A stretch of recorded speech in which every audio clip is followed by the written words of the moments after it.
இப்போ நம்ம வீட்டிலேயே வந்து பார்த்தீங்கன்னாக்கா, கொத்தவரங்காய் வத்தல் பண்ண போறோம். ரொம்ப ஈஸி, ரொம்ப சிம்பிள். ஒரு 5 மினிட்ஸில பண்ணிடலாம். அது எப்படி பண்ணலான்றத பார்த்துடலாம். இந்த வீடியோ வந்து ஃபுல்லா பாருங்க. ஸ்கிப் பண்ணி மட்டும் பார்க்காதீங்க. ஏன்னா உங்களுக்கு வந்து புரியாது. அதனால ஃபுல்லாவே பாருங்க. இப்போ வந்து பார்த்தீங்கன்னா, நம்ம கொத்தவரங்காய் வத்தல் செய்யறதுக்கு நம்ம வந்து ஒரு 300 கிராம் உள்ள கொத்தவரங்காய் எடுத்திருக்கோம். நல்லா பச்சை பசேல்னு இருக்கிற இந்த சொத்த கெத்த இல்லாத ஒரு கொத்தவரங்காவ நம்ம எடுத்திருக்கோம். எடுத்துட்டு இப்போ வந்து பார்த்தீங்கன்னாக்கா, நம்ம தண்ணீல வந்து நல்லா வந்து அத கழுவி எடுத்துக்கலாம். நல்லா கழுவி எடுத்துக்கணும். இதில வந்து பார்த்தீங்கன்னா, பழுத்த மாரி இருக்கக்கூடாது. முத்துன கொத்தவரங்காவும் இருக்கக்கூடாது. சொத்தையாவும் இருக்கக்கூடாது. அத மட்டும் நம்ப வந்து ஒரு தடவைக்கு 2 தடவ பார்த்துக்கலாம். இப்ப வந்து பார்த்தீங்கன்னாக்கா, நம்ம நல்லா வந்து கழுவிடணும். ஏன்னாக்கா, இதில வந்து பார்த்தீங்கன்னா, இப்ப வர காய்கறில எல்லாத்துலயுமே வந்து பூச்சிக்கொல்லி மருந்து வந்து அந்த காய்கறி மேல வந்து போடுறாங்க. அதனால வந்து நம்ப வந்து கழுவிக்கலாம். முடிஞ்ச வரைக்கும் நம்ப வந்து ஒரு 10 நிமிஷம் இல்ல 1/4 மணி நேரம் நம்ப ஊற வச்சுட்டோம். ஊற வச்சுட்டு எல்லாத்தையும் நல்லா வந்து நம்ப வந்து சுத்தமா நம்ப கழுவி எடுத்துக்கணும். இதுமாரி எல்லாத்தையும் தேய்ச்சு தேய்ச்சு கழுவி எடுத்துக்கணும். நல்லா சுத்தமா ஏன்னா நம்ம வந்து இது வந்து 6 மாதத்துலேருந்து 1 வருஷம் வரைக்கும் நம்ம வந்து ப்ரிசர்வ் பண்ணி வச்சுக்கலாம். அதனால வந்து சுத்தமா நம்ம வந்து கழுவி எடுத்துக்கணும். இப்போ வந்து ஃபுல்லாவே நம்ம வந்து கழுவியாச்சு.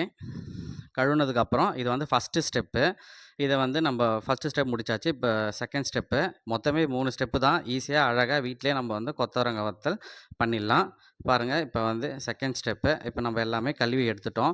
நம்ம கழுவி எடுக்க சொல்லே நம்ம வந்து அந்த முத்துன கொத்தவரங்காய், சொத்தை, பூச்சி இருக்கிறது, இதெல்லாம் வந்து பார்த்து நம்ம பொறுக்கி எடுத்து போட்டுடணும். அத வந்து நம்ம இது கூட யூஸ் பண்ணக்கூடாது. ஏன்னா மொத்த கொத்தவரங்காவும் கெட்டு போயிடும். அதனால வந்து அதெல்லாம் எடுத்துக்கணும். இப்போ வந்து பார்த்தீங்கன்னாக்கா, அடுப்பு பத்த வச்சுட்டு கடாய் வச்சு நம்ம தண்ணி ஊத்திக்கலாம். இதுதான் வந்து 3 ஸ்டெப்பு. என்னன்னு பார்த்தீங்கன்னாக்கா, தண்ணி வந்து ரொம்ப ஊத்த வேணாம். கொத்தவரங்காய்க்கு ஏத்த மாரி நான் 300 கிராம் தான் எடுத்திருக்கேன் கொத்தவரங்காய். அதுக்கு ஏத்த அளவுக்கு தண்ணி வந்து நம்ம வந்து ஊத்தி நல்லா கொதிக்க வச்சுக்கலாம். ஏன்னா ரொம்ப தண்ணி தேவையில்ல. கல் உப்பு தான் யூஸ் பண்ணணும். நம்ம வந்து அந்த கொத்தவரங்காய்க்கு ஏத்த மாரி, அந்த அளவுக்கு ஏத்த மாரி ரொம்ப உப்பு வந்து நம்ம போடக்கூடாது.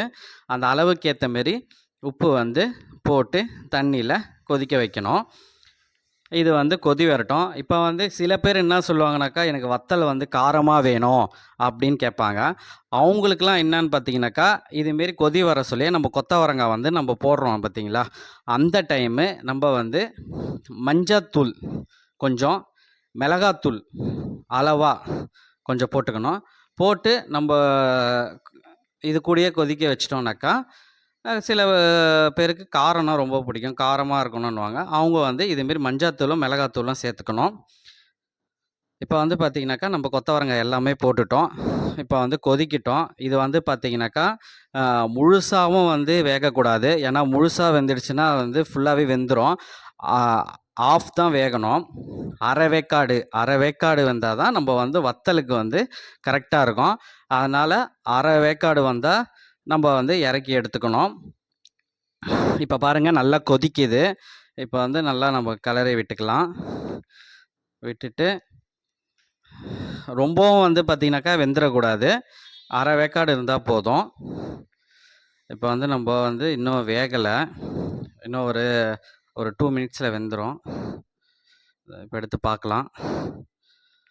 வெந்துடுச்சு. இந்த இந்த இந்த ப இந்த பதம் இருந்தாலே போதும். வத்தலுக்கு வந்து கரெக்ட்டா இருக்கும். ஏன்னா ரொம்பவும் வந்து பார்த்தீங்கன்னாக்கா, வெந்துடுச்சுன்னா குழஞ்சு போயிடும். இப்போ நம்ம எடுத்துக்கலாம் எல்லாத்தையுமே. கரெக்ட்டான பக்குவம் தான் இது. இதான் 3 ஸ்டெப்பு. நல்லா ஞாபகம் வச்சுக்கோங்க. இது வந்து நம்ம தண்ணி ஊத்தி, உப்பு போட்டு கொதிக்க வைக்க சொல்ல, சில பேருக்கு காரமா வேணும் அப்படின்னா, இத மட்டும் ஞாபகம் வச்சுக்கோங்க. மஞ்சள், மிளகாத்தூள் அளவோட சேர்த்துக்கணும். ரொம்பவும் சேர்த்துக்க கூடாது. நம்ப எடுத்திருக்கிற குவான்டிட்டிக்கு ஏத்த மாரி நம்ம வந்து சேர்த்துக்கணும். அவ்வளோதாங்க. இப்போ வந்து நம்ம எல்லாமே எடுத்தாச்சு. இப்போ இத வந்து பார்த்தீங்கன்னாக்கா, ஒரு 5 நாள் நம்ம வந்து வெயில்ல காய வைக்கணும். வெயில்ல காய வச்சுட்டா அவ்வளோதான், கொத்தவரங்காய் வத்தல் ரெடி. ரொம்ப ஈஸி, ரொம்ப எளிமை. இது வந்து பார்த்தீங்கன்னாக்கா 5 நிமிஷத்தில் பண்ணிடலாம். கொத்தவரங்காய் சீசன் டைமில் நம்மளுக்கு சீப்பாக கிடைக்கும். 1 கிலோவே வந்து பார்த்தீங்கன்னாக்கா 20 ருபீஸ்க்கே கிடைக்கும். அந்த டைம் நம்ம இதை வாங்கி நம்ம இதுமாரி வத்தல் போட்டு வச்சுக்கிட்டோம்னாக்கா, நம்ம வந்து 6 மாதத்துலேருந்து 1 வருஷம் வரைக்கும் நமக்கு வந்து ஃப்ரீஸ் பண்ணி வச்சுக்கலாம். இது வந்து மோர் சாதத்துக்கு, சாம்பார் சாதத்துக்கு, ரசத்துக்கு எல்லாத்துக்குமே வந்து கரெக்டாக இருக்கும். இது வந்து பார்த்தீங்கன்னாக்கா 2 நாளில் காஞ்சிருக்கு. கொஞ்சம் லைட்டாக கொஞ்சம் கொஞ்சமாக பச்சையாக இருக்குது, மீதெல்லாம் கொஞ்சம் காஞ்சிருக்கு. இது 2வது நாள். மேக்ஸிமம் 5 நாள்லேயே எல்லாமே காஞ்சிரும் உங்களுக்கு. ஏன்னா இப்போ வந்து வெயில் காலன்றதுனால சீக்கிரமாகவே காஞ்சிரும். அவ்வளோதான், ரொம்ப ஈஸிங்க. மொத்தமே 3 ஸ்டெப்பு தான் இது. இதை நீங்கள் வந்து வீட்டிலேயே பண்ணிக்கலாம். ரொம்ப சிம்பிள், எல்லாருமே பண்ணலாம்.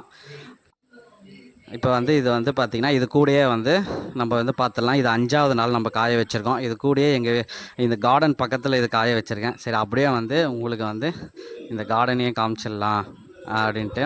இது வந்து பால்கனியில் ரொம்ப சிம்பிளாக சின்னதாக ஒரு கார்டன் வைக்கலாம் அப்படின்ட்டு வச்சது. ஏன்னா இப்போ வெயில் காலம், இப்போ வந்து செடிங்கெல்லாம் நிறைய வச்சா நல்லா வந்து கூலிங்காக இருக்கும், அதனால் வச்சுருக்கோம். பாருங்கள், எல்லாருமே இதேமாரி ஃபாலோ பண்ணுங்கள். எல்லார் வீட்லேயுமே செடியெலாம் வைக்கணும், ரொம்ப நல்லது. இப்போ வந்து பார்த்திங்கன்னா இது 5வது நாள். 5வது நாளில் வந்து காஞ்சிடுச்சு. அவ்வளோதான். இதை வந்து நம்ம எடுத்து ரொம்ப ரொம்ப ஈஸி. இது நீங்களும் ட்ரை பண்ணி பாருங்கள். 3 ஸ்டெப்பு தான். நம்ம கடையில் வாங்குறதுக்கு நம்ம வீட்டிலே பண்ணிடலாம். ரொம்ப ஹெல்த்தியாகவும் இருக்கும். நீங்களும் ட்ரை பண்ணுங்கள். ஓகே, இப்போ 7 நாள் ஆயிடுச்சு. நல்லாவே நம்ம கொத்தவரங்காய் காஞ்சிடுச்சு. இப்போ எண்ணெயில் போட்டு பொரிச்சிடலாம். எப்படி பொரியுதுன்றதை மட்டும் பாருங்கள். எவ்வளோ அழகாக காஞ்சிருக்கு பாருங்கள். இதை பாருங்கள், அவ்வளோதான், சூப்பராக வந்திருக்கு பாருங்கள். நல்லா பொரிஞ்சிருச்சு. அவ்வளோதான், ரொம்ப சிம்பிளுங்க. எல்லோரும் ட்ரை பண்ணி பாருங்கள். பார்க்கவே எவ்வளோ அழகாக இருக்குது பாருங்கள். இது வந்து நம்ம தயிர் சாதத்துக்கு, சாம்பார் சாதத்துக்கு, ரச சாதத்துக்கு எல்லாத்துக்குமே வச்சுக்கலாம். நல்லா வந்திருக்கு. ரொம்ப சிம்பிள். நீங்களும் ட்ரை பண்ணி பாருங்கள். ரொம்ப ஈஸி தான் இது. இப்போ இதை வந்து பார்த்திங்கனாக்கா நம்ம வந்து யார்கிட்டயாச்சும் கொடுத்து எப்படி வந்திருக்குன்றத டேஸ்ட் பண்ணி பார்க்கலாமா? யார்கிட்ட கொடுக்கலாம்? எங்கள் அப்பா இருக்கார், அவர்கிட்ட தந்து பார்ப்போம். கையில் பிடிச்சி சாப்பிட்டு பாருங்க. எப்படி இருக்கு? நல்லா இருக்கு. கரெக்டாக இருக்கா? எல்லாம் சாப்பிட நல்லா இருக்கா? ரொம்ப ஈஸிங்க. நீங்களும் ட்ரை பண்ணுங்கள். நெக்ஸ்ட் ரெசிபியில் பார்க்கலாம். ஓகே, தேங்க்யூ, பாய்.